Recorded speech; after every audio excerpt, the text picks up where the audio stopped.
মেহেরবানি করে দেখুন সূরা বাকারা 10 নম্বর আয়াত।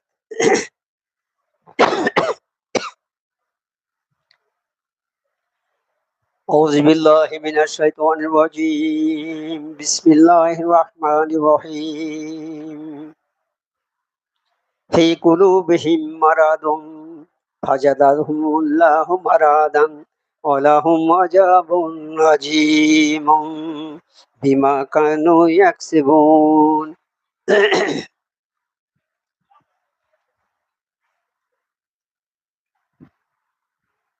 তাদের অন্তরে কঠিন রোগ রয়েছে।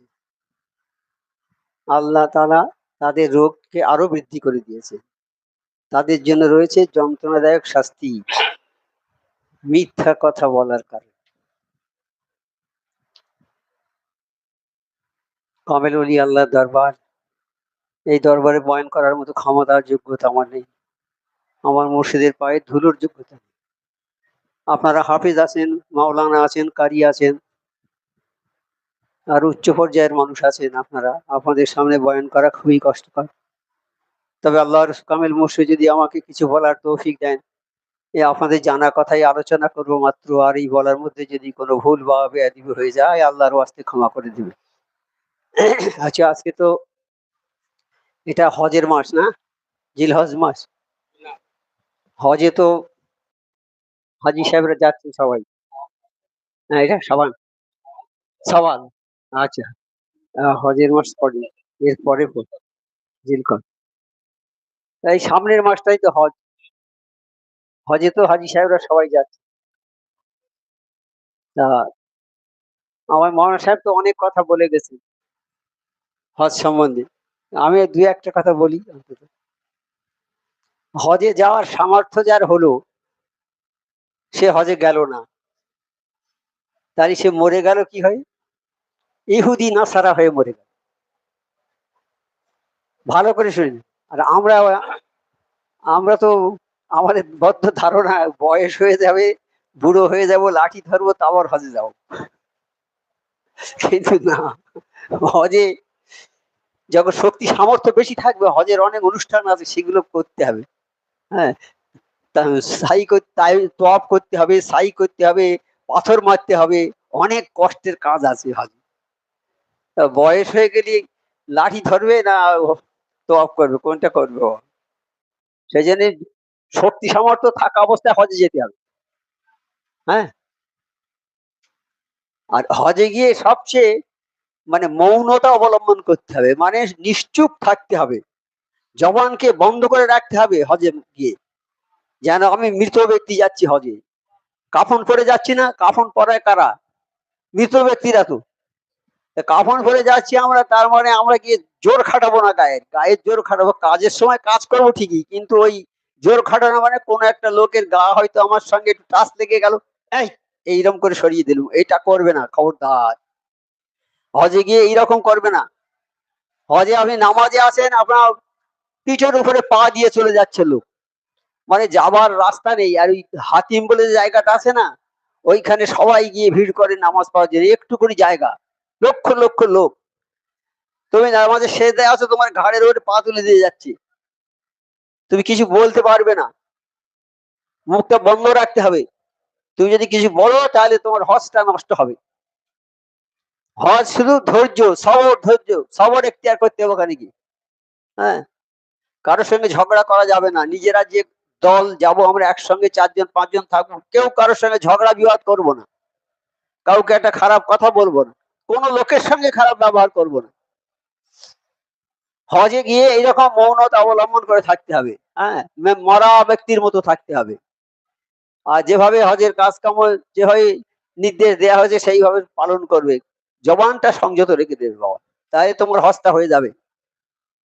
তাহলে হয়ে যাবে। হম, হজ হচ্ছে খুব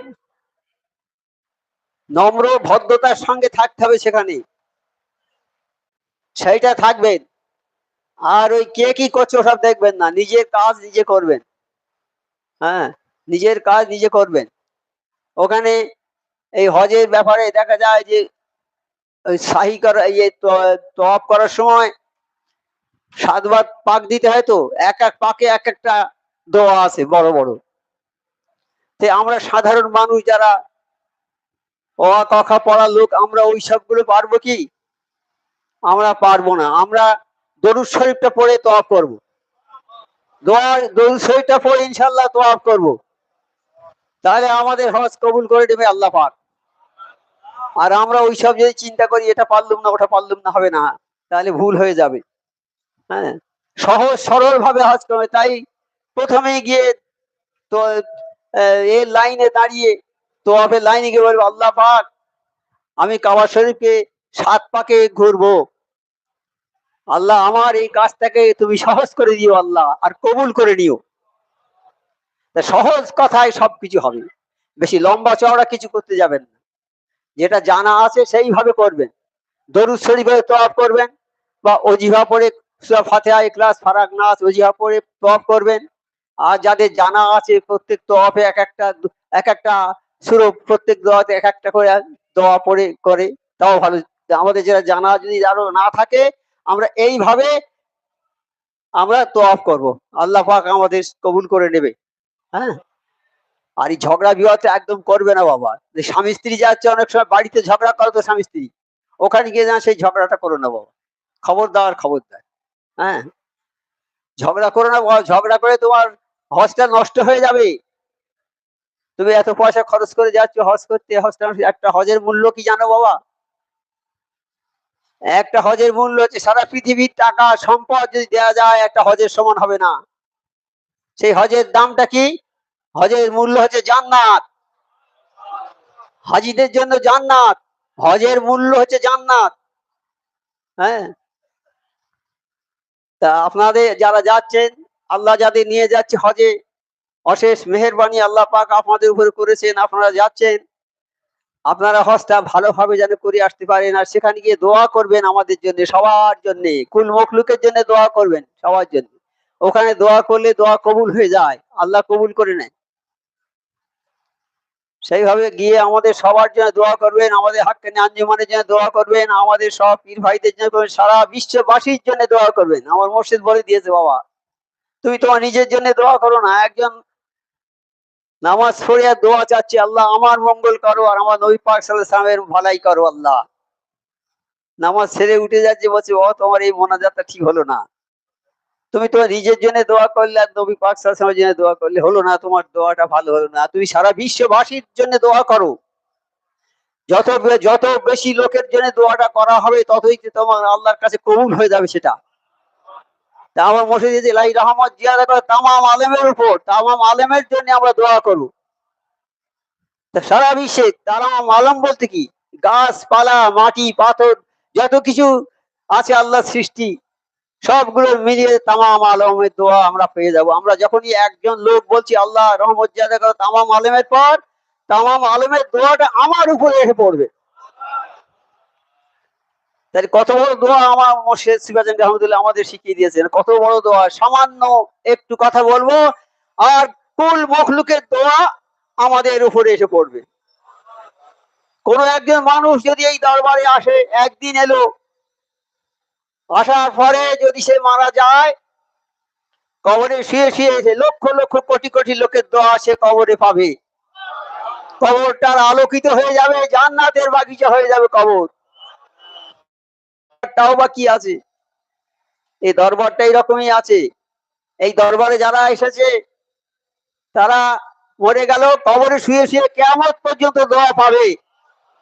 লক্ষ লক্ষ কোটি কোটি মানুষের দোয়া পাবে। তার যদি গোনা থাকে আল্লাহ গোনা মাফ করে দেবে, তাকে জান্নাতি করে দেবে আল্লাহ। এত বড় বরকতের জায়গা এটা আমরা পেয়েছি।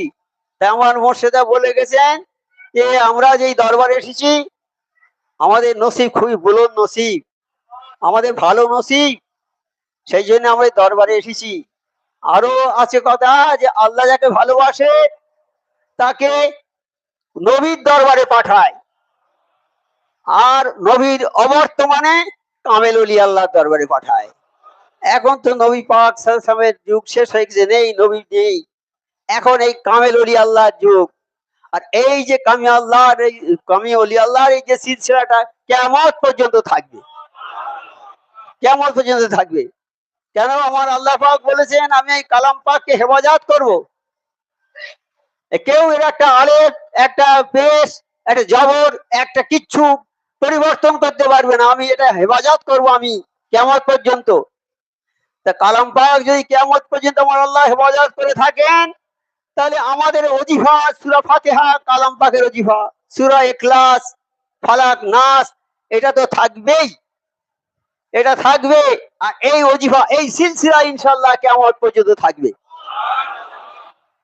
কাজী আমরা যে দরবারে এসেছি আমাদের নসিব বুলন নসিব। আমার মুর্শিদগণ বলে গেছেন সবাই যে বাবা যারা দরবারে হাক্কানি দরবারে এসেছে তাদের নসিব বুলন নসিব। তবে এই দরবারে আদর্শটা মেনে চলতে হবে বাবা।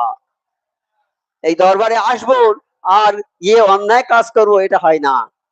লোক দেখানো, নামাজি লোক, নামাজ যদি কেউ পড়ে লোক দেখানোর জন্য, তার নামাজটা আল্লাহর দরবারে কবুল হবে না বাবা। আল্লাহ ওই পোশাক দেখে না, কোনো শিক্ষা দেখে না, কোনো বংশ দেখে না, দেখে তার অন্তরটা, দিলটা কেমন। দিল নিয়ে সে আল্লাহর সঙ্গে কথা বলে। নামাজ পড়া মানে আল্লাহর সঙ্গে কথা বলা। নিষ্কলুষ দিল, সাচ্চা দিলে কথা বলতে হবে আল্লাহর সঙ্গে। তার পোশাকটা হয়তো ছেঁড়া, হ্যাঁ, পোশাকটা হয়তো ছেঁড়া, টুপিটা ছেঁড়া, কিন্তু তার দিলটা দেখবে আল্লাহ। ওইসব পোশাক দেখবে না। আর তুমি বড় 5,000 টাকা দামের জামা, পা পাতা পর্যন্ত দিয়ে বড় টুপি মাথায় দিয়ে নামাজ পড়ছো, কিন্তু তোমার দিলটা পরিষ্কার নয়, ওই নামাজটা আমার আল্লাহ কবুল করবে না। আল্লাহর যোগ হচ্ছে দিলের সঙ্গে। কে কেমন ভাবে আল্লাহর সঙ্গে কথা বলে, কেমন দিল নিয়ে কথা বলে, দিলের উপরে বিচারটা হবে। দিলটা স্বচ্ছ দিল করতে হবে, পরিষ্কার দিল করতে হবে। হ্যাঁ, পরিষ্কার দিল করতে পারলেই তবে আমরা কামিয়াবি হব। আল্লাহ পাক যারা আমাদের তৌফিক দেয় সবাইকে দিল পরিষ্কার পরিচ্ছন্ন করার। এই যে আজকে যে আয়াতটা বললাম যে তাদের দিলে রোগ আছে, বলছে তাদের দিলে অন্তরে রোগ আছে, তাদের অন্তরে কঠিন রোগ রয়েছে। অন্তর, দিল, এই আমাদের শরীরটা দুটো জিনিস নিয়ে গঠিত। একটা হচ্ছে শরীর আর একটা হচ্ছে দিল। দিল মানে অন্তর, এই দুটো জিনিস। শরীর তো আমাদের খারাপ হয়, হয় না? হয়, জ্বর হয়, সর্দি কাশি হয়, আরো কঠিন কঠিন রোগ হয়, হয়তো। তখন আমরা কি করি? ডাক্তারের কাছে যাই। হ্যাঁ, ডাক্তারের কাছে শরীরটাকে ঠিক করার জন্য ডাক্তারের কাছে যাই। হুম, এই এই রোগের আলামতটা কি? এই শরীরের রোগ, জ্বর হলে বুঝতে পারো জ্বর হয়েছে। পেট ব্যথা যদি করে বুঝতে পারো, হাত যদি কনকন করে হাত কনকন করছে, যে কোনো একটা সিমটমস দেখা যাবে, বুঝতে পারবো যে আমার শরীরের রোগ হয়েছে। আর দিলেরও রোগ হয় বাবা, দিলেরও রোগ হয়। দিলের রোগটা কি? শরীরের রোগ হলে এমনি খাবার ভালো লাগবে না। আমরা এমনি শরীর, আমাদের খাবারটা কি? ভাত, মাছ, ডাল, রুটি, মাংস, এসব খাই। যদি কারো জ্বর হয়, তার ভালো লাগবে এইসব? ভাত খেতে ভালো লাগবে, গোশত খেতে ভালো লাগবে, রুটি খেতে ভালো লাগবে? লাগবে কি? ভালো লাগবে না। হ্যাঁ, আর ডায়রিয়া হলো একজনার, থেকে বিরিয়ানি খেতে ভালো লাগবে তার? লাগবে? লাগবে না। তাই রোগ হলে এসব খাবার ভালো লাগবে না। তাই রোগের আলামত হচ্ছে এইগুলো। রোগ চেনা হয়ে যাবে, এই যে জ্বর হয়েছে চেনা যাবে রোগ। দিলের রোগের আলামতটা কি? দিলের রোগ হয়েছে তার আলামতটা কি? কি হয়েছে হলে আমরা বুঝতে পারবো যে আমাদের দিলের রোগ হয়েছে?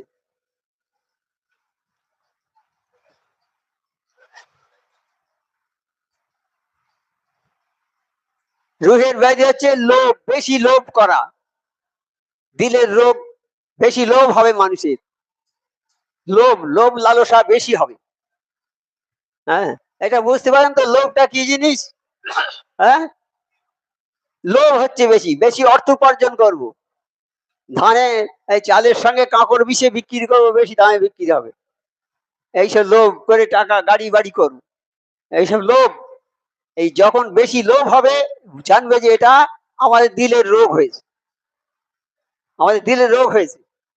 বেশি লোভ, তারপরে বেশি আশা করা, বেশি আশা হয়, দুরাশা, আর রাগ করা। রাগ করাটা দিলের রোগ। মিথ্যা কথা বলা, মিথ্যা কথা বলা দিলের রোগ। গীবত করা, গীবত করা, আমরা তো হামেশাই গীবত করি। গীবত করা মানেটা কি? গীবত করা করলে কি হয়? যে গীবত করলো সে যেন তার মরা ভাইয়ের গোস্ত খেলো। তার ভাই মরেছে, মরা ভাইয়ের গোস্ত খেলো গীবত করলে। গীবতটা কি জিনিস? গীবতটা কি? যার যে দোষ আছে, যে লোকের যে দোষ আছে, সেই দোষটা যদি তার পেছনে বলা হয়, তাকে গীবত বলে।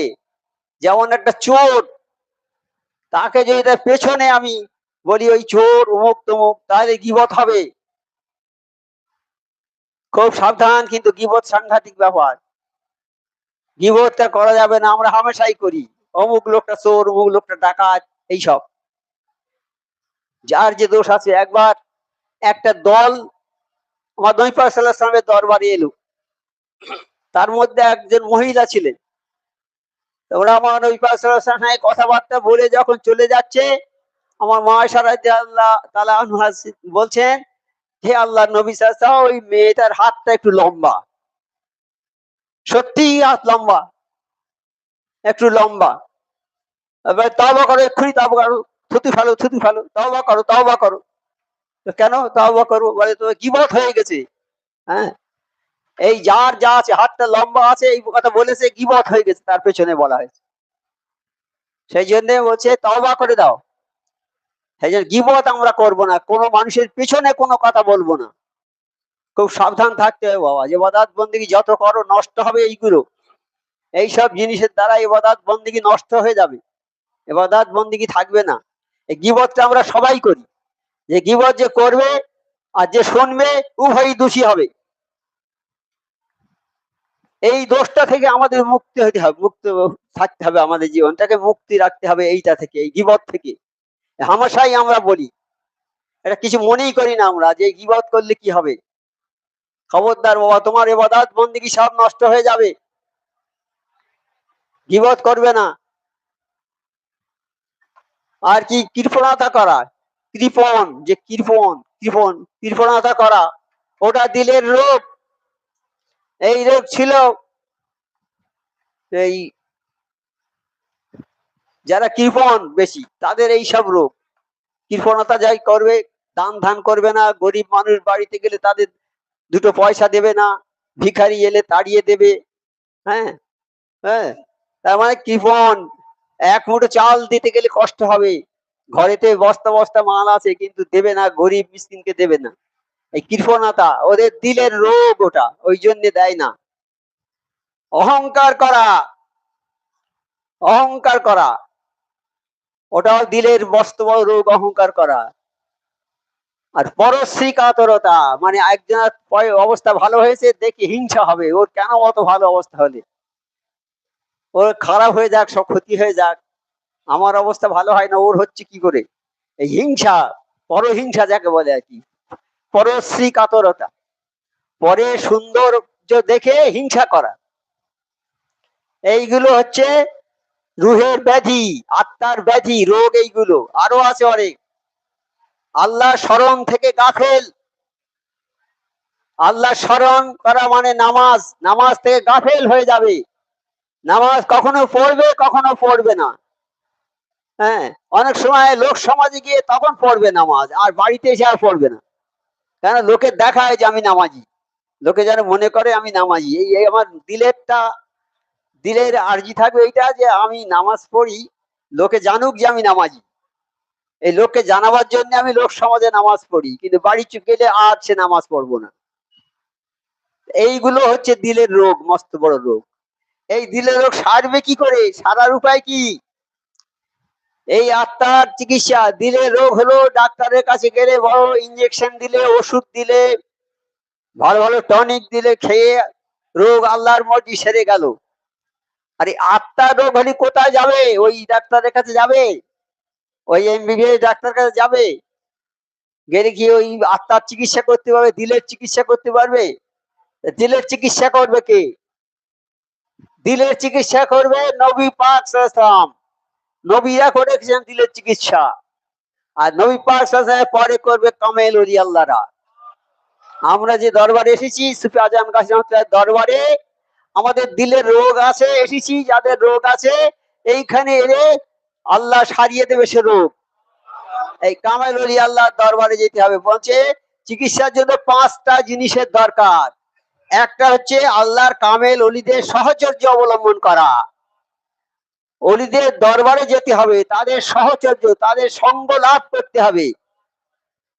হ্যাঁ, তাহলে এই দিলের রোগ সারাবার উপায় হচ্ছে, একটা উপায় হলো যে কামেল ওলি আল্লাহ দরবারে যেতে হবে। সূরা তাওবা 119 নম্বর আয়াতে আল্লাহ তাআলা বলেন, কালাম পাকে আল্লাহ বলছেন, হে ঈমানদারগণ আল্লাহকে ভয় করো আর সত্যবাদী সৎকর্মপরায়ণ ব্যক্তিদের সহচর্য অবলম্বন করো। সত্যবাদী, হ্যাঁ, সৎ কর্মপরায়ণ লোক যারা ভালো কাজ করে তাদের সহচর্য মানে তাদের সঙ্গ লাভ করো, তাদের সঙ্গে থাকো। ভালো লোকের সঙ্গে থাকলে ভালো হবে, খারাপ লোকের সঙ্গে গেলে খারাপ হবে। এটা তো আমার প্রবাদ বাক্য আছে, সৎ সঙ্গে স্বর্গবাস, অসৎ সঙ্গে সর্বনাশ। তুমি বড় বৈজ্ঞানিক একজন, বা তুমি বড় একজন সুফি মানুষ, তুমি নামাজ ছাড়ো না, যদি তুমি খারাপ লোকের সঙ্গে মেশো তারা তোমাকে খারাপ করে ফেলবে।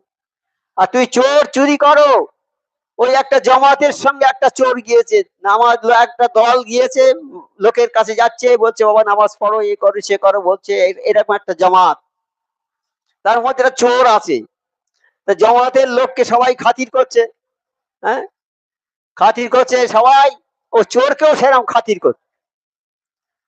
চোর কয়েকদিন থেকে বললি আমি তো চোর, তবে আমি এদের সঙ্গে এসেছি বলে সবাই তো আমাকে ভালো যত্ন খাতির করছে, ওদের যা খেতে দিচ্ছে আমারও তাই খেতে দিচ্ছে, ওদের যেখানে শুতে দিচ্ছে আমাকে সেখানে শুতে দিচ্ছে, তাহলে আমি আর চুরি করবো না। তাই ওই ভালো লোকের সঙ্গে মিশে তার পরিবর্তন হয়ে গেল, চুরি ছেড়ে দিল। এই কথাটা তো প্রবাদ বাক্য আছে না, সৎ সঙ্গে স্বর্গবাস, অসৎ সঙ্গে সর্বনাশ। তুই ভালো লোক হয়ে যদি খারাপ লোকের সঙ্গে মেশো তুমি খারাপ হয়ে যাবে, আর তুই খারাপ লোক হয়ে যদি ভালো লোকের সঙ্গে মেশো তুমি ভালো হয়ে যাবে। হ্যাঁ, হয়নি? নবী পাক সাল্লাল্লাহু আলাইহি ওয়াসাল্লাম দরবারে গিয়েছে যারা চুরি করতো, সুদ খেত, জেনা করতো, হ্যাঁ, মদ খেত, ডাকাতি করতো, লোকের লুণ্ঠন করতো, যুদ্ধ করতো, একবার নবী পাক সাল্লাল্লাহু আলাইহি ওয়াসাল্লাম দরবারে তারা গেল, যাওয়ার সঙ্গে সঙ্গে তাদের পরিবর্তন হয়ে গেল।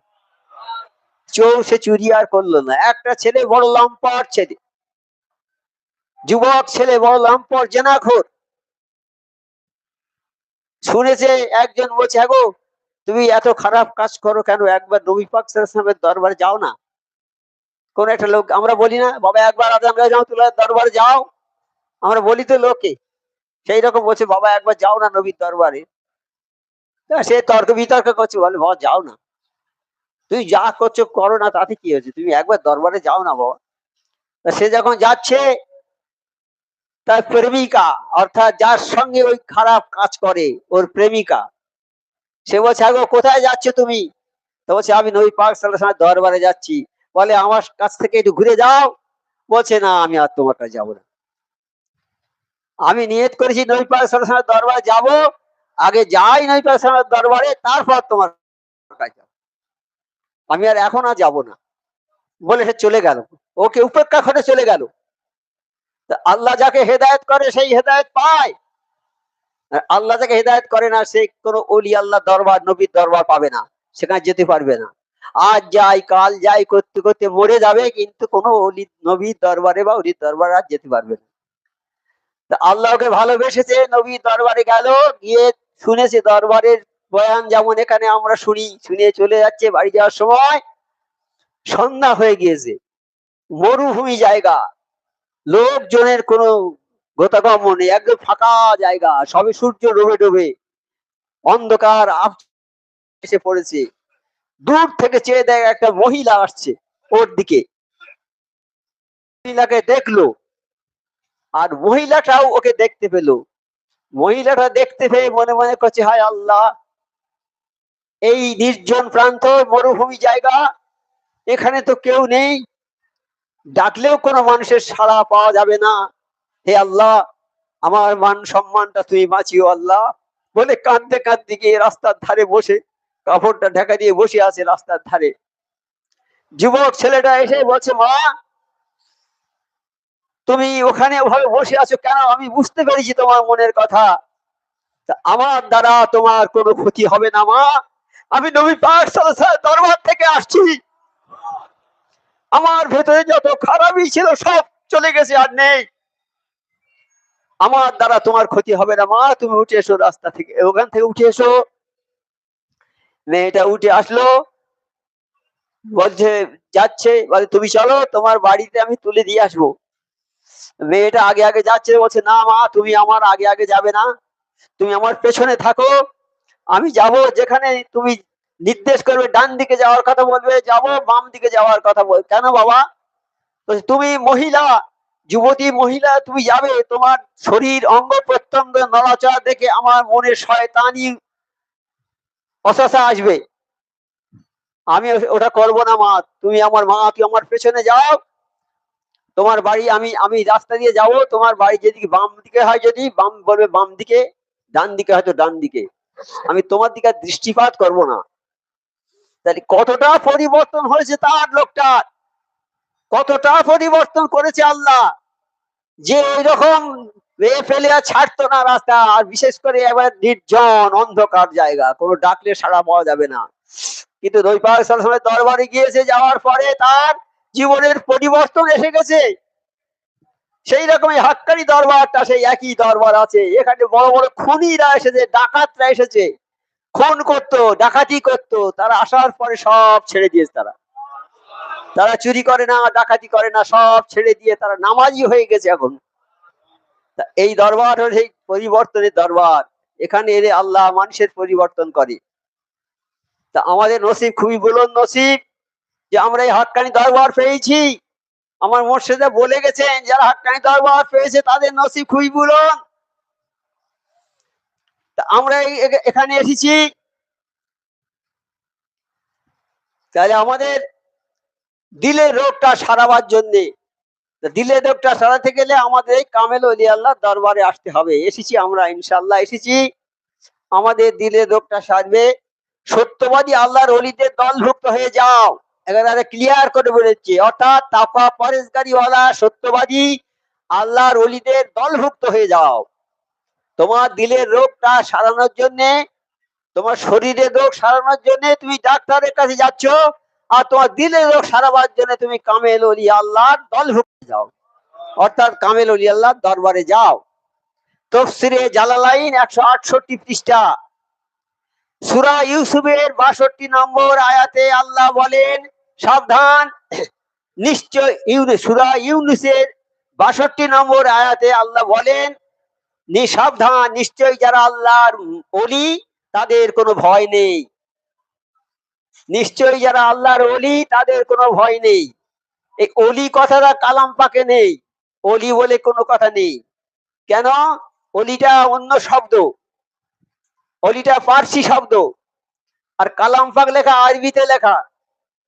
সেখানে ওলির বহু, ওলিয়া মোর্শেদা, মুর্শিদ, আরবিতে মুর্শিদ, ওলির আরবি হচ্ছে মুর্শিদ। তা সেই জন্য অনেকে বলে যে ওলির, ওলি বলে কোনো নাম তো নেই ওখানে, কোরআন পায় কোনো জায়গায় ওলি বলে কিছু পাওয়া যায় না, কিন্তু অলির বিপরীত শব্দ পাওয়া যায়। অলি হচ্ছে আল্লাহর বন্ধু, অলি মানে বন্ধু। তাই বলছে সাবধান, নিশ্চয়ই যারা আল্লাহর অলি তাদের কোনো ভয় নেই এবং তারা চিন্তিত হবে না, দুঃখিত হবে না। বুখারী শরীফের 2য় খণ্ড 963 নম্বর পৃষ্ঠায় হাদিসে কুরসিতে উল্লেখ আছে, আল্লাহ তাআলা বলেন, যে ব্যক্তি আমার অলির সাথে শত্রুতা স্থাপন করে, হাদিস কুরসির কথা এটা, আল্লাহ পাক বলছেন, যে ব্যক্তি আমার অলির সঙ্গে শত্রুতা করে আমি তার বিরুদ্ধে যুদ্ধের ঘোষণা করি। আমার আল্লাহ বলছে যে আমার এই অলিদের বিরুদ্ধে যারা শত্রুতা করে তাদের বিরুদ্ধে আমি যুদ্ধ ঘোষণা করি।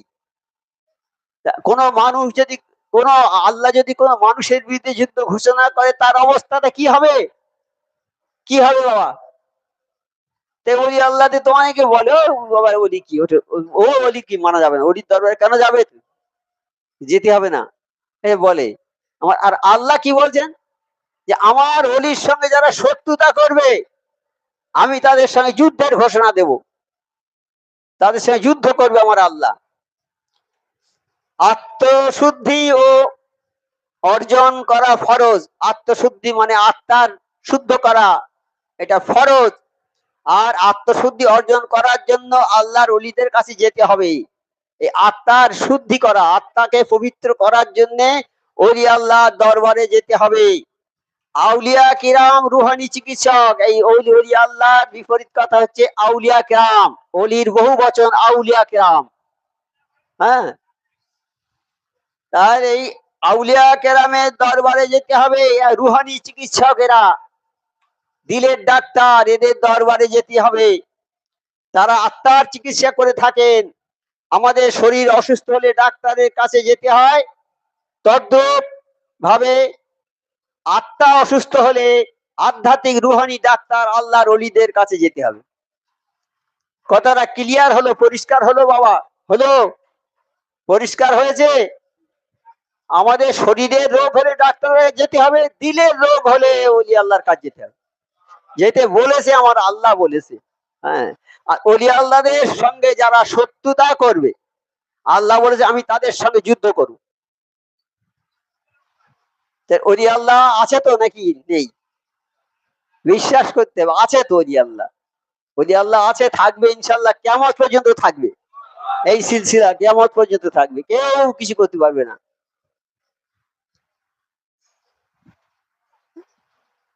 আচ্ছা, আধ্যাত্মিক ডাক্তার আল্লাহর ওলিদের কাছে যেতে হবে। আত্মার উন্নতির পথে সবচেয়ে বড় বাধা হলো রিপু বা কুপ্রবৃত্তির তাড়না। হ্যাঁ, এই আত্মার উন্নতির পথে সবচেয়ে বাধা কি? কুতাড়না, কুপ্রবৃত্তির তাড়না। আমার মনের ভেতরে সব খারাপ চিন্তা উদয় হয়, হয় না? মন থেকে যত তো খারাপ কাজের কথা সব মনে মনে হয় আর মানুষ করে ফেলে। যারা করে ফেলে তারা ক্ষতিগ্রস্ত হয়ে যায়। আবার মনের ভেতরে খারাপ কথা হলো, সে তওবা করে দিলে যে না বাবা খারাপ কাজ করব না, তাই সে ভালো হয়ে যায়। এই খারাপ কথা মনের মধ্যে উদয় হয় সবার। এ সম্পর্কে মাওলানা রুম রহমতুল্লাহ বলেন, দিলকে আয়নাতুল্লাহ যদি করতে চাও, মাওলানা রুম রহমতুল্লাহ বলেছেন তোমার দিলকে যদি স্বচ্ছ পরিষ্কার করতে চাও, 10টি স্বভাব অন্তর হতে বের করে দাও। 10টা জিনিস তোমার দিলের ভেতর থেকে বের করে দাও। কি জিনিস? 1 নম্বর কাম, হ্যাঁ, 2 নম্বর ক্রোধ, 3 নম্বর লোভ, 4 নম্বর হিংসা, মদ, 5 নম্বর মোহ, 6 নম্বর কিনা, গীবত, বখিলি, মিথ্যা, হারাম, কুধারণা।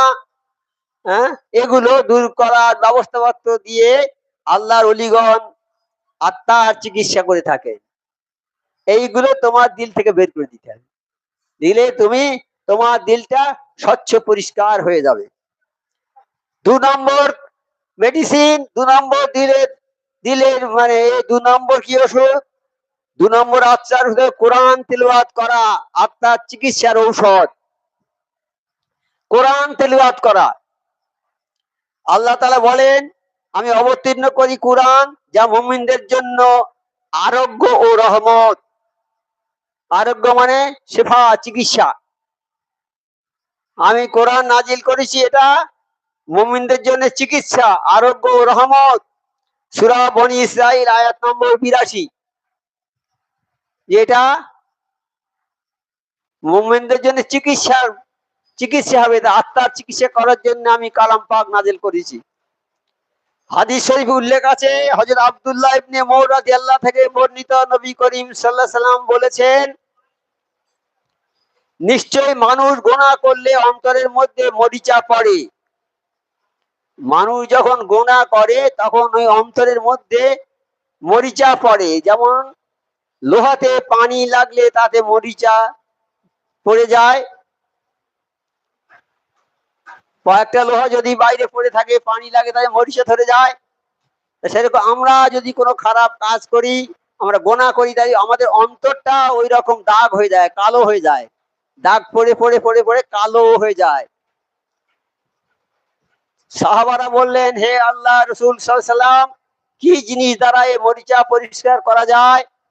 কি জিনিস দ্বারা এই মরিচা পরিষ্কার করা যায়? আমাদের দিলে যে মরিচা পড়ে, দিলের মধ্যে কি দিয়ে পরিষ্কার করা যাবে?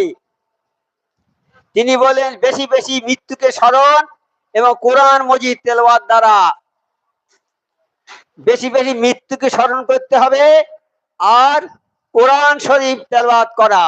মিশকাত শরীফ প্রথম খণ্ড 189 নম্বর পৃষ্ঠা হাদিসে এটা বলা হচ্ছে যে তোমার দিলে যে জং পড়ে দিলটা নোংরা হয়ে ময়লা হয়ে গেছে, এই দিলটা পরিষ্কার করতে গেলে কি করবে?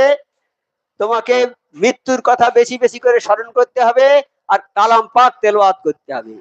তা আমার মুর্শিদ জামানা মুজাদ্দিদ হযরত মাওলানা সুফি মুফতি আজান গাজী রহমাতুল্লাহ আমাদের সেই কালাম পাক পড়তে বলেছেন। সেই কালাম পাক পড়তে বলেছেন কি?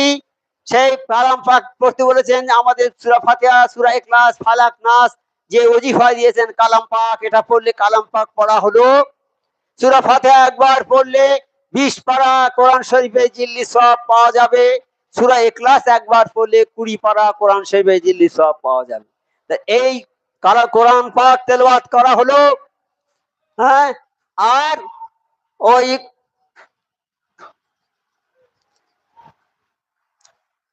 আর কি হলো, কোরআন তেলাওয়াত করলে অসুস্থ আত্মা সুস্থ হয়ে যায়। আর বেশি বেশি করে মৃত্যুর কথা স্মরণ করতে হবে। মৃত্যুর কথা, আমরা মরে যাব, এই কথা যদি বেশি বেশি স্মরণ করা যায়। আমার মুর্শিদ দিয়েছে না মৃত্যুর কথা স্মরণ করার জন্য? হ্যাঁ, যেটা মরছিয়াতে দিয়েছে, আগ আপনি মৌত সে কই বাসার নেই, সামান সাও বরস কা হায়, কাল কি খবর নেই। হ্যাঁ, মৌতনামা দিয়েছে না?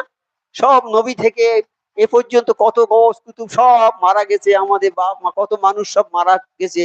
সেই মৃত্যুর কথা যদি অহরহ, তাই নবী পাক সাল্লাল্লাহু আলাইহি ওয়াসাল্লাম বললেন যদি কেউ তোমরা প্রতিদিনে 20 বার করে মৃত্যুর কথা স্মরণ করো, একটা শহীদের সমান সওয়াব পাবে। বলো, আমার মুর্শিদ সেইটাই আমাদের পড়তে বলছেন, বাবা তোমরা পড়ো, এই মৃত্যুর কথা স্মরণ করো। হ্যাঁ, ওলি আল্লাহদের কাজ কোরআন হাদিস মোতাবেক, ওলি আল্লাহদের কাজ নবী পাক সাল্লাল্লাহু আলাইহি ওয়াসাল্লামের কাজ সেই কোরআন পাক অনুযায়ী। কোরআন পাক আমার আল্লাহ নবী পাক সাল্লাল্লাহু আলাইহি ওয়াসাল্লাম নাজিল করেছেন আর বলেছেন, হে নবী এই কালাম পাকের কথাগুলো সমস্ত বিশ্ববাসীর কাছে প্রচার করে দাও। নবী পাক সাল্লাল্লাহু আলাইহি ওয়াসাল্লাম দিয়েছেন জীবদ্দশায়, সারা বিশ্বে প্রচার করেছেন। নবী পাক এখন নেই, সেই কথাগুলো কালাম পাকের কথাগুলো জামানার মুজাদ্দিদ হযরত মাওলানা সুফি মুফতি আজান গাজী রহমাতুল্লাহ তিনি প্রচার করে যাচ্ছেন। আর 200 বছর ধরে কম বেশি তিনি প্রচার করে যাচ্ছেন। ইনশাআল্লাহ এই সিলসিলা কিয়ামত পর্যন্ত থাকবে। আমরা আজকে আসি থাকবো না। আমরা কি আগে ছিলাম? যখন আমার আজান গাজী ছিলেন তখন কি আমরা ছিলাম? আমাদের জন্ম হয়নি, তিনি চলে গেছেন, তারপর আমরা এসেছি। আমরা চলে যাব, আমাদের পরবর্তী জেনারেশনটা পর পর আসবে, ইনশাআল্লাহ কিয়ামত পর্যন্ত থাকবে এই সিলসিলা। আমাদের নসিব খুবই বুলন্দ যে আমরা এই দরবার পেয়েছি। তাহলে এখন মোটামুটি কথা বোঝা গেল। আত্মার চিকিৎসার জন্য ওষুধ হলো বেশি বেশি কোরআন তেলাওয়াত করা আর মৃত্যুর স্মরণ করা। মৃত্যুর স্মরণ করা, আমরা তো প্রতিদিন ওর স্কুল পড়ি, 5 ওয়াক্ত পড়ি, তাতে তো এই মৃত্যুর কথাই স্মরণ করি। হ্যাঁ, মৃত্যুর কথা স্মরণ করি না আমরা? এই মৃত্যুর কথা স্মরণ যারা করবে প্রতিদিন 5 বার করে, একটা শহীদের সমান সওয়াব পাবে। আচ্ছা, জামানা মাওলানা শ্রী মুফতি আযম রহমাতুল্লাহ রুহানি তার জন্য 5 ওয়াক্ত নামাজের পরে কোরআনী ওজিফা দিলেন। সূরা ফাতিহা একবার, সূরা ইখলাস, সূরা ফালাক একবার, সূরা নাস একবার, হাক্কানি দরুদ শরীফে কমপক্ষে 3 বার। এই কোরআনী ওজিফা 5 ওয়াক্ত নামাজের পরে আমল করিলে 8 খতম 10 পারা কোরআন খতমের সওয়াব পাওয়া যায়। তাই এইটা করব, আমরা কোরআন তেলাওয়াত করব 1 নম্বর।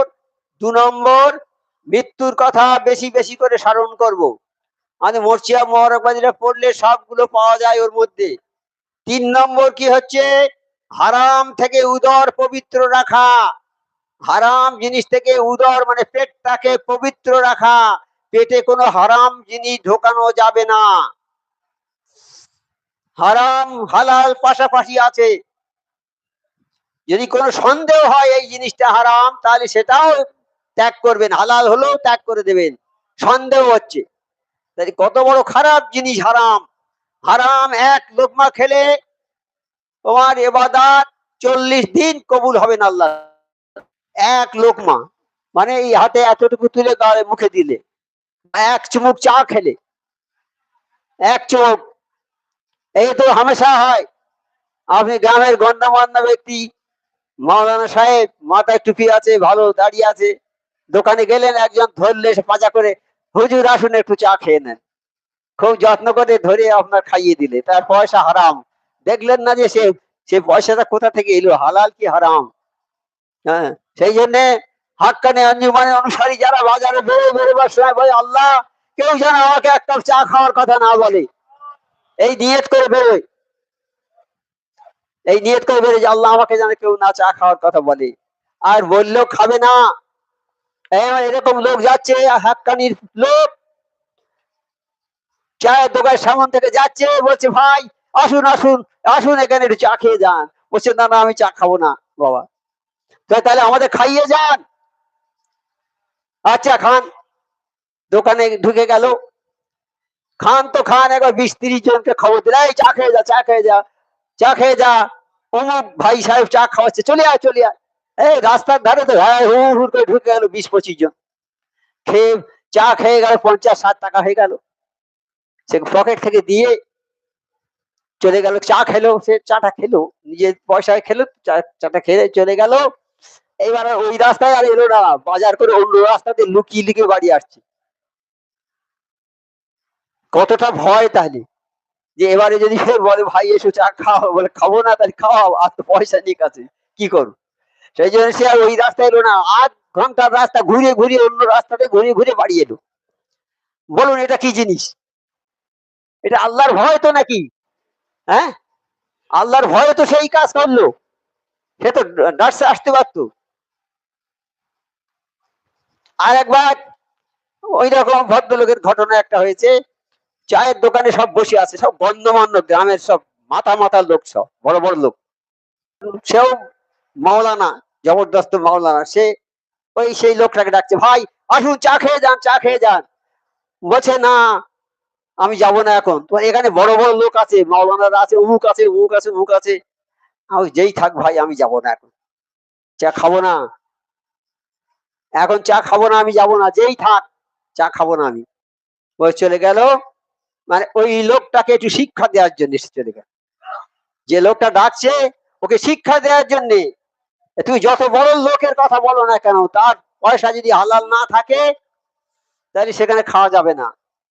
তুমি তুমি যত আমার আপন লোক হও, যাই বলো না কেন, ওখানে যাওয়া যাবে না, যাবো না আমি, যাও খাবো না, চলে গেল। সে বুঝে নিলে যে না, আমি আর এরকম ভাবে কোনো সময় ওনাকে ডাকবো না।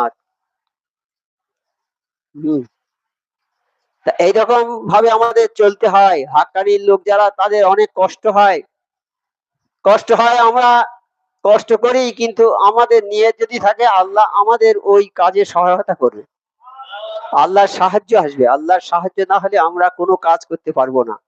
আমি যদি চেষ্টা করি আমি তাকওয়া পরেজগারি করব, আল্লাহ সাহায্য করবে, আল্লাহর তরফ থেকে সাহায্য আসবেই আসবে। আল্লাহ বাঁচাবেই বাঁচাবে। ইমানদারদের বাঁচানো হলো আল্লাহর কাজ, আল্লাহ বাঁচাবেই। আর আমরা যদি একটু ঢিলা দিই, তাহলে আর বাঁচার রাস্তা থাকবে না, আবার সব পণ্ড হয়ে যাবে। যাক, তাহলে হালাল মাল খেতে হবে বাবা। 3 নম্বর, হালাল মাল খেতে হবে। হালাল খাবার দিয়ে উদর ভর্তি রাখতে হবে। হ্যাঁ, আল্লাহর মারেফাতে নূর অন্তরে সৃষ্টি হয়। হারাম মাল খেলে আল্লাহর নূর তৈরি হয়। তাআলা বলেন, হে রাসূলগণ, তোমরা হালাল পবিত্র বস্তু খাও এবং নেক আমল করো। সূরা মুমিনুন আয়াত নম্বর 51। কারণ 51 আয়াত বলছে, হে মুমিনরা তোমরা হালাল বস্তু খাও।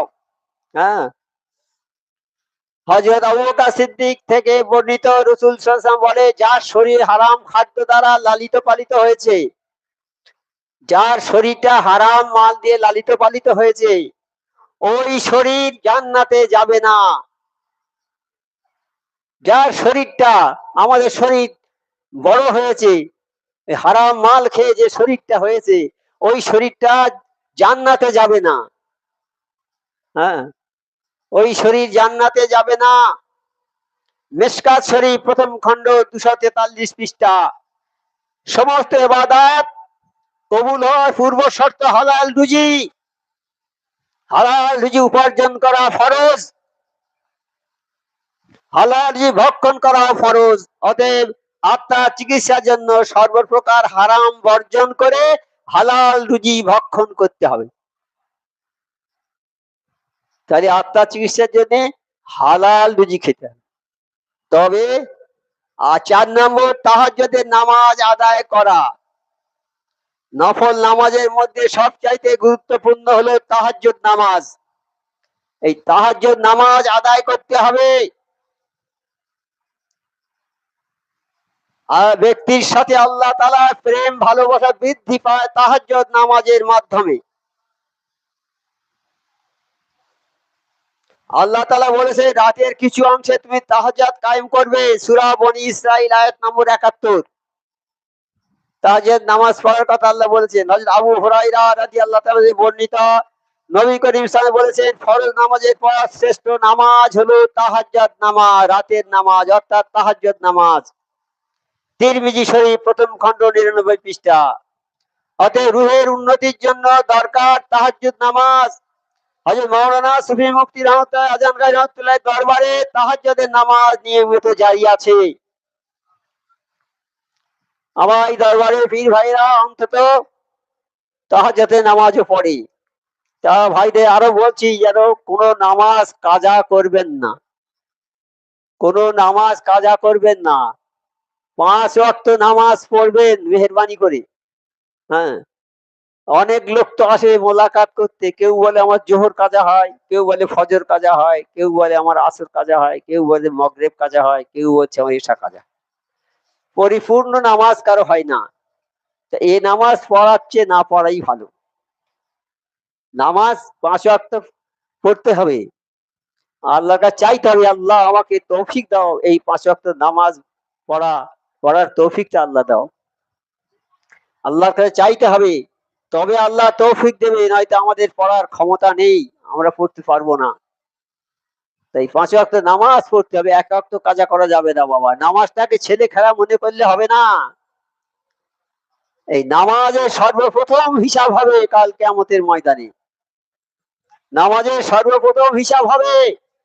তুমি যত কাজ করেছো, দান খয়রাত করেছো, কিন্তু তুমি নামাজ পড়নি, তোমার সেই দানগুলো আর আল্লাহর দরবারে গৃহীত হবে না। নামাজ তোমার পড়তেই হবে। নামাজ হচ্ছে একদম কম্পালসারি, পড়তেই হবে। 1 ওয়াক্ত কাজা করা যাবে না। হ্যাঁ, নামাজ 5 ওয়াক্ত পড়তে হবে। 5 ওয়াক্ত নামাজ। ফজরের নামাজ অনেকের কাজা হয়। ফজরের নামাজ যে পড়লো সে যেন সারা রাত ইবাদত করলো। হ্যাঁ, আমরা সারা রাত ঘুমিয়ে আর ফজরের একটু আগে 10 মিনিট আগে উঠে উজু করে নিয়ে ফজরের নামাজটা পড়ে দিল।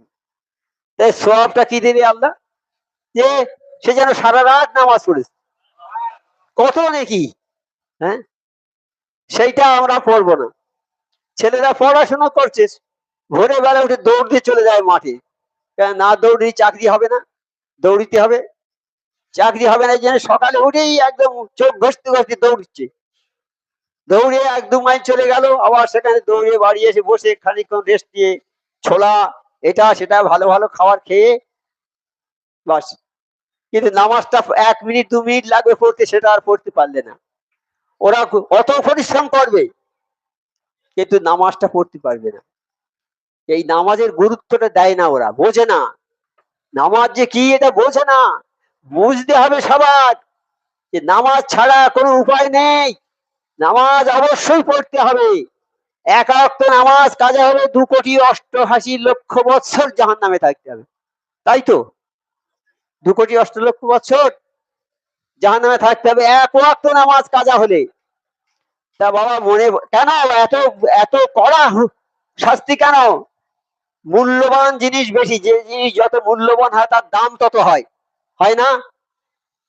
হ্যাঁ, একটা লোহার আংটির যা দাম হবে একটা হীরের আংটি তাই দাম হবে? হবে না। তা এই নামাজটা হলো এমন জিনিস, শ্রেষ্ঠ সবার চেয়ে, তার ক্ষতি করলে তোমার পানিশমেন্ট হবে। এইটা কোন বিবেক সম্পন্ন লোক নামাজ কাজা করবে? যাদের একটু বিবেক আছে, আল্লাহর ভয় আছে, তারা নামাজ কাজা করবে? খবরদার বাবা, নামাজ কাজা করবে না কেউ, নামাজ কাজা করবে না বাবা। আল্লাহ বলছে আমি যে না ইনসান জাতিকে সৃষ্টি করেছি আমার ইবাদত বন্দেগী করবে, অর্থাৎ নামাজ পড়বে, এই জন্য, আর কোনো কাজের জন্য আমি সৃষ্টি করিনি। তোমরা নামাজ পড়বে। হ্যাঁ, ফজরের নামাজ পড়লো, সে যেন সারা রাত ইবাদত করলো, তাই কত নেকি। হ্যাঁ, কত নেকি, নেকি এত হবে যে নেকি আর রাখার জায়গা হবে না। কিছু কিছু মানুষকে আল্লাহ বিনা বিচারে জান্নাতে দিয়ে দেবে, তাই বিচার করবে না আল্লাহ, তাদের দিকে কথা বলবে না, কোনো যাও তোমরা জান্নাতে যাও, ঘোষণা করবে যে কারা আছো নামাজি, 5 ওয়াক্ত নামাজ কারা পড়েছো, যাও তারা জান্নাতে চলে যাও। তা সেই ব্যক্তি যেন আমরা হতে পারি, আল্লাহ যেন আমাদের তৌফিক দেয় সবাইকে। জীবনে যা করেছি, অন্যায় ভুল করেছি, এখন আল্লাহর কাছে ক্ষমা চাইতে হবে। এখন তওবার দরজা খোলা আছে, তওবার দরজা খোলা আছে। হয়েছে হে নবী, যারা অন্যায় করেছে, যারা গোনা করেছে, গোনা করার পরে অনুতপ্ত হয়েছে, হয়ে তোমার দরবারে এসেছে, এসে তারা তওবা পড়ছে, আর হে নবী তুমিও যদি সেই সঙ্গে তওবা পড়ো, তাহলে ওই বান্দা তামাম জিন্দগির গোনা আমি আল্লাহ মাফ করে দেব। শয়তান, শয়তান প্রতিজ্ঞা করেছে, আল্লাহ আমাকে যদি অন্যায় ভাবে দরবার থেকে তেড়ে দিলেন, শয়তানের কথা এটা, শয়তান অন্যায় করেছে বলে তাকে বের করে দিয়েছে, কিন্তু শয়তান কি বলছে যে আল্লাহ আমাকে অন্যায় ভাবে দরবার থেকে বের করে দিলেন, আমি আপনার যার জন্য আমার বের করে দিলেন, আমি সেজদা করিনি, এই জন্য আমাকে বের করে দিলেন, সেই আপনার অধিকাংশ বান্দাকে আমি সেজদা করতে দেব না, তাদেরকে আমি নামাজ বন্ধ করে দেব, যাতে নামাজ পড়তে না পারে। সেই জন্য শয়তান হচ্ছে তোমাদের প্রকাশ্য শত্রু, গোপন শত্রু নয়। তাই 8 মসলার একটা বয়ান হয় না বছরে একবার? হ্যাঁ, তাই সেই যে ছাত্র আর শিক্ষক, শিক্ষক জিজ্ঞেস করছে যে বাবা তুমি কি শিখেছো, 33 বছর আমার দরবারে তো আছো, কি শিখেছো? বলছে আমি 8টা মসলা শিখেছি। তাহলে বাবা তুমি 33 বছরে 8টা মসলা শিখেছো, আমার মান সম্মান ধুলে লুটিয়ে দিলে? বলে হুজুর যা শিখেছি তাই বলছি। তার মধ্যে একটা মসলা হচ্ছে এই, হ্যাঁ, যে আমি দেখলাম কালাম পাকে যে শয়তান হচ্ছে আমাদের শত্রু, আমাদের একমাত্র শত্রু, প্রকাশ্য শত্রু শয়তান, তাছাড়া কোনো মানুষ আমার শত্রু নয়। তাই আমি শয়তানকে শত্রু জেনে সমস্ত মানুষকে বন্ধু রূপে গ্রহণ করেছি। আমরা পারবো না সমস্ত মানুষকে বন্ধু রূপে গ্রহণ করতে, যদি না পারি তাই শয়তানের খসলত আমাদের থেকে গেল, শয়তানের খসলত থেকে গেল, ওই মানুষটার সঙ্গে বিবাদ করব, ওই মানুষটার সঙ্গে বিবাদ করব।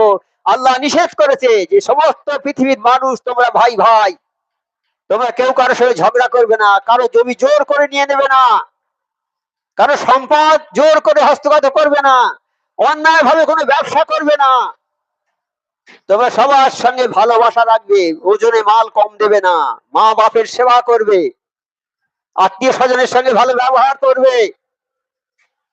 আত্মীয় স্বজন, আত্মীয় স্বজনের সঙ্গে খারাপ ব্যবহারকারী, আত্মচ্ছেদকারী জাহান্নামী, আত্মচ্ছেদকারী জান্নাতে যেতে পারবে না। কাজে সেই আত্মীয়ের সঙ্গে ভালো ব্যবহার করতে হবে।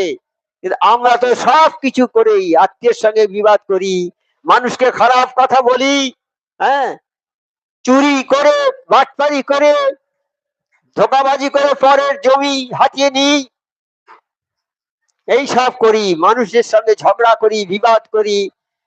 আমি বাপের 5টা ছেলে, আমি বড়, আমি বুঝি ভালো সব, আর সব ভাইরা মূর্খ, কিছু জানে না, বাপের সমস্ত সম্পত্তি আমি জাল করে সব নিজের নামে করে নিই, নিজের নামে করে নিয়েছি। বাবা দুনিয়া তো কয়, দুনিয়াটা কি?